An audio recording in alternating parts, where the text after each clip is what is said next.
Hello everyone, this is Cristina. And I'm Andrea from Lacuna Coil. And you're on BackstageAxxess.com, where the real show begins.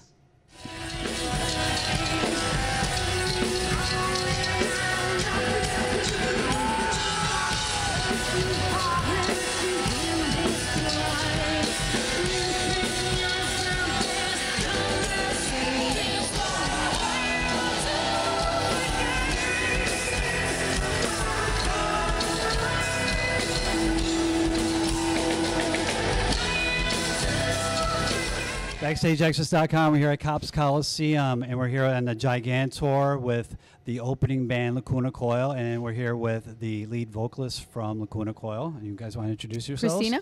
And I'm Andrea. Right from Italy, and we appreciate you guys talking to us at BackstageAxxess.com, and they're on tour in support of Dark Adrenaline. That's your latest CD, and it just came out actually really very recent, and it climbed all the way to number 15 on the Billboard charts, which is really good here. And what was the band's reaction for that? Well, the reaction, obviously, we were excited, we were happy, but I think that beside the initial excitement, it's more about consistency, because sometimes it's really easy to jump up, on high positions in the charts, because you have like a big basis of fans, but then you have to be able to kind of keep it up, get new fans to listen to your music, and that's where the big challenge comes, and the most exciting part of our job comes. Yeah, the cool thing is that it's our second record and make it into the top 20 in America as a debut. And from being a band from Milano, Italy, it's a big thing.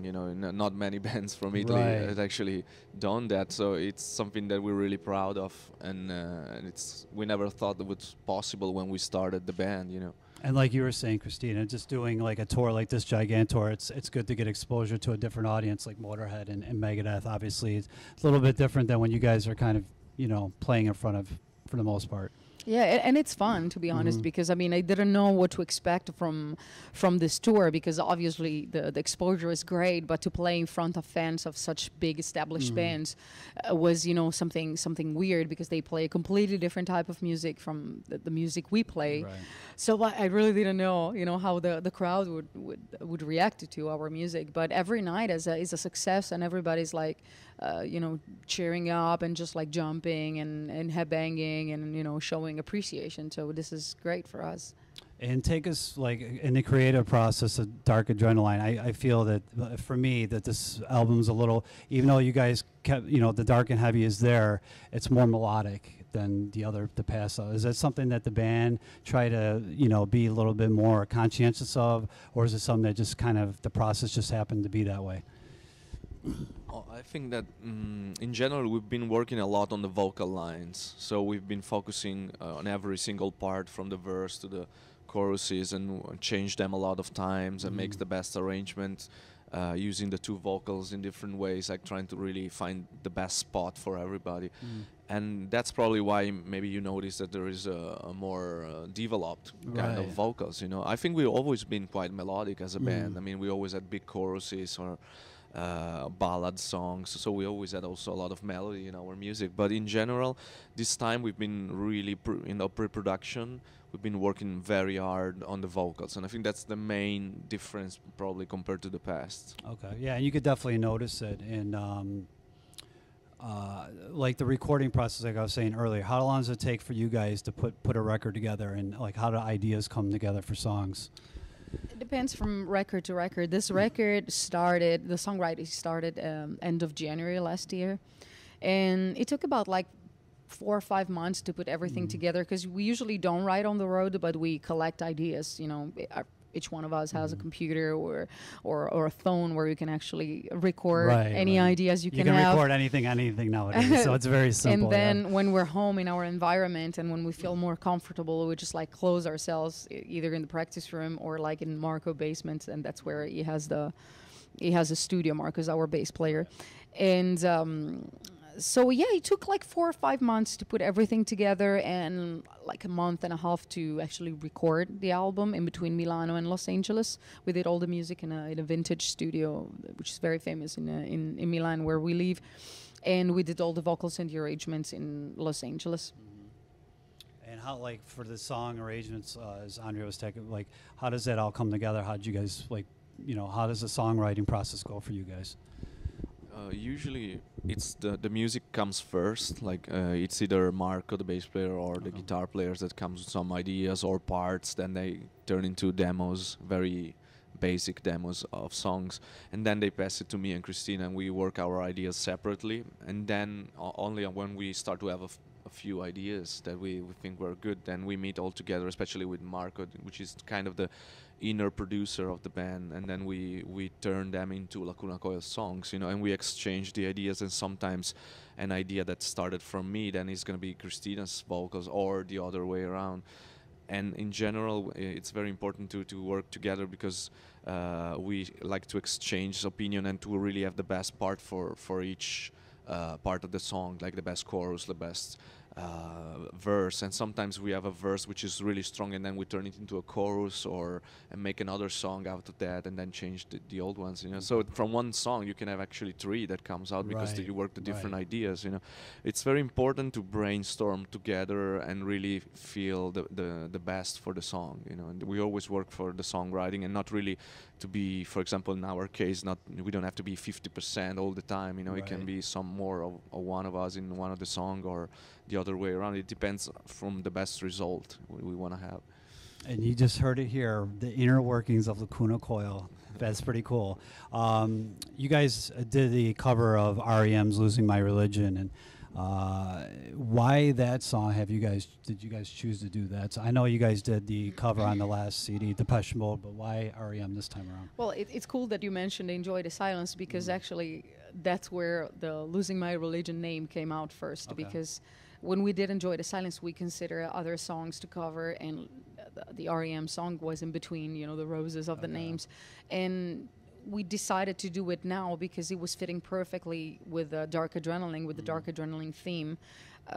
The words are perfect, the lyrics are fitting so well, and Marco came up with this music that changed completely, that is completely different from the original. Right, it's very, and very it's different. it's very Lacuna Coil, so it's basically a Lacuna Coil song with REM lyrics. Right. And the curious coincidence is that months after we recorded it, REM announced the split. So a lot of people is like, oh, is that like a final tribute to them? And it's like, actually no, because we did it like five months before. It's good timing. They even said it. So you know, it's kind of a weird but cool coincidence. Did the band? What did REM's? Did they give you feedback on that? Or? Not yet, but we got the feedback from Depeche Mode on "Enjoy the Silence," and they loved it. So.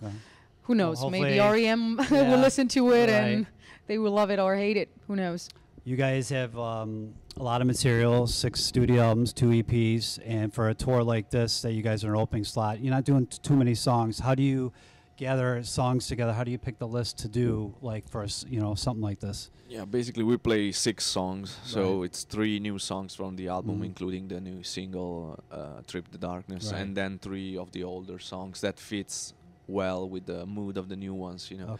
So it's quite an intense short set. We try to get the people going, you know, and then being as active as possible on stage. We move a lot. We try to have them going. Of course, it's not easy in half an hour, but so far we've been doing really well, and we've been always been welcomed by the people everywhere we've been playing. Good. This is my personal thing that I know Cristina has sung with Dave Mustaine on Tour Le Monde, and I have never personally have seen it. Tonight's going to be my first time, so I'm actually asking before I get to witness it, what am I going to expect? I won't tell you. You have to see it by yourself tonight. No, it's a really exciting part of the show, because I mean they have a great show. They have, you know, a big production, and the show is cool by itself. But I think that doing this thing together adds that little special elements that doesn't really happen that often. I already had the opportunity and the honor to do it when we did Gigantor with them on the Australian part a few years ago, and it was great already. So to have the chance to do it again, you know, with the guys now that we are, you know, more in confidence and we know them even better, it's great. You know, I'm really honored. But I won't tell you anything. You'll find out tonight. I'll find it out in a couple of hours' time. You guys are playing a huge rock festival actually coming up in Columbus in May, called Rock on the Range. It's one of our bigger festivals here in the U.S., and it's going to be a good area to obviously expose your music to a whole new audience, because it's a couple-day festival and it's from all different acts, from Marilyn Manson to Slash to you guys and Shinedown. And what's the band's feeling about playing this festival coming up in May? I mean, we've been doing festivals also in Europe In for Europe, many years, right. but here in But the here in States, we're more new to this kind of events. But it's cool because you get to see a lot of friends, and you, as you say, there will be a lot of people that maybe never heard of us or just heard a single at the radio, but never really got to come to our concert.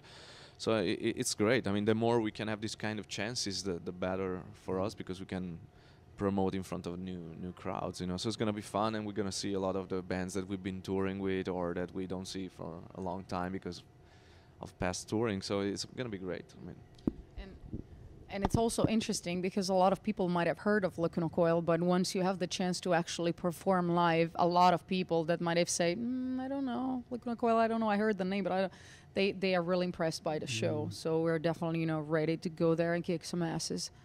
And after that show, is there going to be another U.S. kind of leg that you guys are going to be touring? yeah, we're gonna finish Gigantour, then go home for like 3 weeks, and then we're gonna go to South America with Lamb of God and Hatebreed for a little festival tour, just a few shows, and then we're gonna come back to the States for a headline tour. So it's gonna be probably between April and May, the full North American headline tour. And can we get, like, is it going to be other bands on this tour? Or? We don't know yet because it's still in the It's process, still being working, you know, because the album just came out and a lot of things are happening. So we have to see where we're gonna go, with whom. But it's gonna be for sure mostly our headline tour. That's the most important thing. There's actually, in case you haven't picked up Dark Adrenaline, you actually have a lot of choices, and one of the choices is a really cool deluxe, like, super box set. And I had to write all this stuff down because there's so many things in it. The book, poster, sticker, guitar pick, autograph lithographs, ink vial, syringe, pen inside a metal medic box case. I mean, all those things. Whose idea was that? Was it a band thing, or? No, we've been talking with our label a few months before we started recording the album about doing a special edition, because we've done always the digipack, you know, but never and that's like also super, in there too. Yeah, but never a super box like that. So we like the idea to have something for the collectors and also for ourselves to actually own it and see it. And then when all the graphics were coming for Dark Adrenaline and the videos and all the ideas were coming together, it seems like a good idea to do the medical kit, because it was fitting really well with especially the little clips we've done as in the bonus DVDs is Cristina being injected with this Dark Adrenaline substance. So it was cool to have something related to it, and we could use also on the live shows maybe, or on other environments, you know. So it's actually a cool idea that came in between the label and us, and all the brainstorming that has been happening for the album. So definitely pick that up if you guys haven't. I think that's a There is also idea. a book with pictures, cool pictures. Yeah, a book in there too. Yeah, I did mention a book. Cool pictures. And a notebook with the lyrics. DVD. Have you guys? It's been a while since you guys did a live DVD.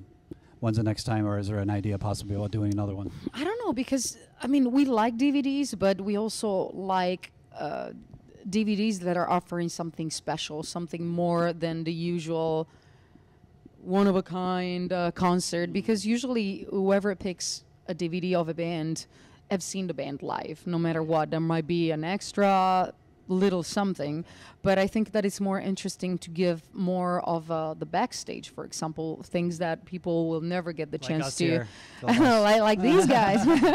You know, something more from the dressing rooms, or just the way you live on a bus, just, you know, the everyday life for a musician on tour and out of tour. You know, it's more interesting to share more of your private time or more of your private life, things that people will never get the chance to see. So we will definitely do something like that. We have a lot of material, so either a live show combined with a lot of backstage. We're definitely thinking about it, and it just happened that recently it's been the 10th years after Coliseum, so we might think about something special for this decade together. Okay, so 10-year anniversary kind of DVD possibly. You guys talked about the tour upcoming in April, and you're going to be doing some European dates and whatnot. What else from the fans can they expect from Lacuna Coil in 2012? Mostly it's going to be touring, because we're going to do, as we say, the headliner tour after this, and then probably going to go to the summer festivals in Europe for from June to September. Okay. Then probably headline tour in Europe as well, and Okay. then more shows. But we really have to see, you know, month after month what's going to happen with the record, if the Okay. record will be still going, you know. Right. So there will be more for sure. I think in the summer we're probably going to start collecting also some new ideas, because we don't want to wait too much for the next release, and see what's coming up for the band, you know. Okay. So on the road, 2012, check out Lacuna Coil, pick up Dark Adrenaline if you haven't picked it up. And if you haven't got Dark Adrenaline, try to go for this cool Super Edition box set, because there's so many things in it, and it's definitely cool item to pick out. And here on the Gigantour, BackstageAxxess.com. Thanks for taking the time.